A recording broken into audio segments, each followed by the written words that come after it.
What's going on, everyone? Welcome back to the show. So today we're going to take a look and a listen to Mr. Houston. He is an expert on Social Security. He's going to be talking about Social Security reform.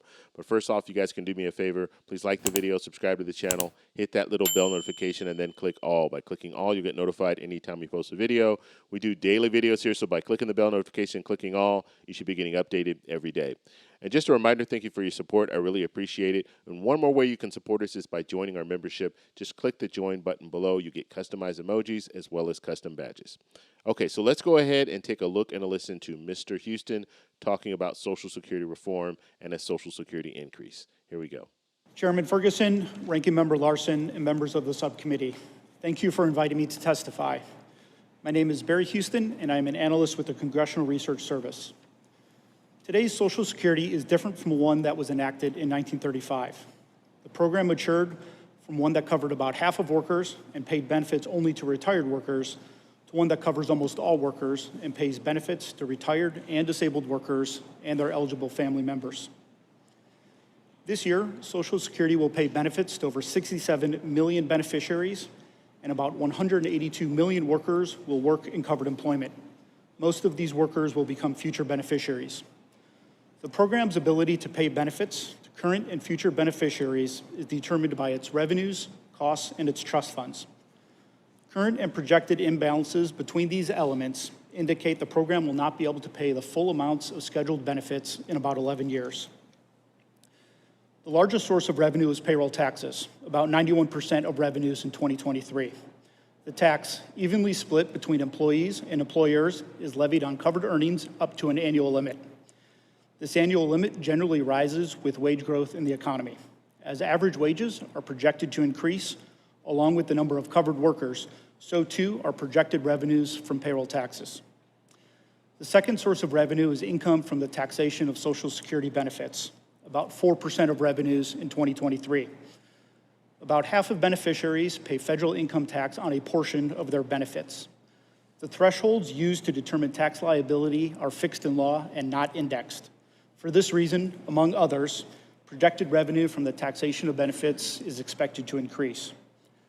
In previous years, tax revenues exceeded the amounts needed to pay benefits. Under law, the trust funds hold excess revenues in interest-bearing government securities. And in 2023, interest income on these asset reserves accounted for about 5% of revenues. However, with costs now exceeding revenues and increasing amounts of asset reserves projected to be redeemed to help pay benefits, this revenue source is projected to decrease and will approach zero as the asset reserves are depleted.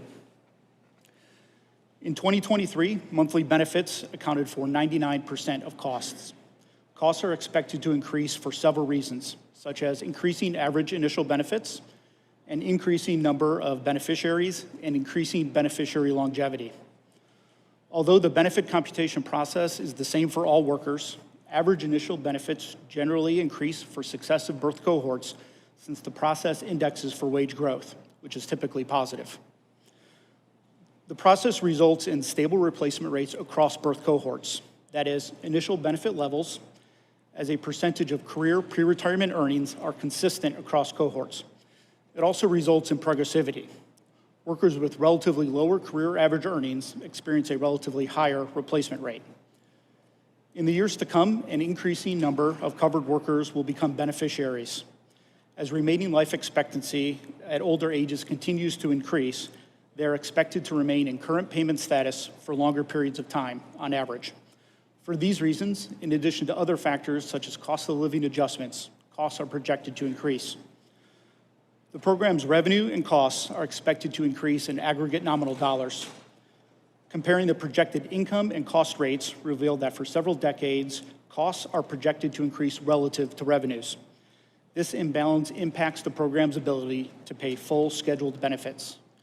Since 2021, the program has relied on asset reserves to help pay scheduled benefits and can continue to do so for about 11 more years. Once asset reserves are depleted, continuing revenues are projected to cover about 3/4 of scheduled benefits. Lawmakers may choose from a wide range of revenue increasing or cost reducing provisions to help eliminate this imbalance. The Social Security amendments of 1983, generally considered the program's last major reform, use both types of provisions, among others. Depending on what provisions may be included in future legislation, changes may affect groups of workers and beneficiaries in different ways. Changes implemented sooner rather than later, in addition to requiring cost-reducing or revenue-increasing provisions that are smaller in magnitude, would allow workers and beneficiaries more time to adjust their behavior. Thank you, and I look forward to your questions. Okay, so that was Mr. Houston talking about Social Security, and he actually I think he did a really good job of laying out exactly where we've come from and where we are now and what the future looks like when it comes to Social Security and why it needs to be reformed. Now, he said something very important. He said that Social Security, this reform, needs to happen sooner. The sooner, the better. And this is what the biggest frustration right now, just looking at the situation, because you have politicians just sitting on their hands right now. And they know, all of these politicians know that Social Security has about 10 to 11 years before the trust funds run out of money.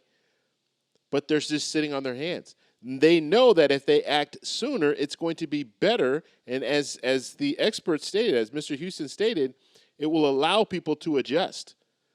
But if we wait until the 11th hour, if we wait until the last minute, then you're going to have some drastic changes to Social Security.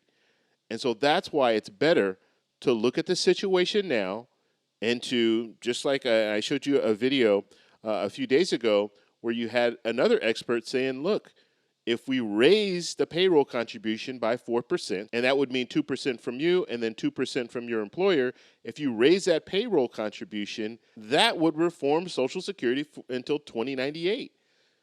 So that's a solution right there. But you want to do it sooner. You don't want to wait until the 11th hour, because if you wait until the 11th hour, well, now you're going to have to increase it even more. And so we don't want that. Okay, so a 2% increase, you'll feel that, but it's not going to be as drastic as if we wait until the 11th hour, and now they're talking about, well, it's going to be a 4% increase for you and then a 4% increase for your employer. We don't want to get to that situation, okay? And I'm just giving that example, 4%. I don't know what it would be, but it's going to be worse the longer that we wait. So I just wanted to show you guys the experts, and in the next video, we're going to start listening to what these representatives are saying, what these congresspeople are saying about Social Security reform, and they're going to be asking these experts how they feel about doing certain things, or what are the ramifications if we did raise the payroll contribution, or what are the ramifications if we raise the full retirement age up. So that's what they're going to be talking about in the future videos. So thank you guys for watching. If you guys have any questions, post them down below. If you like this video, please give me a thumbs up. Please subscribe for more, and I'll talk to you in the next one. Bye.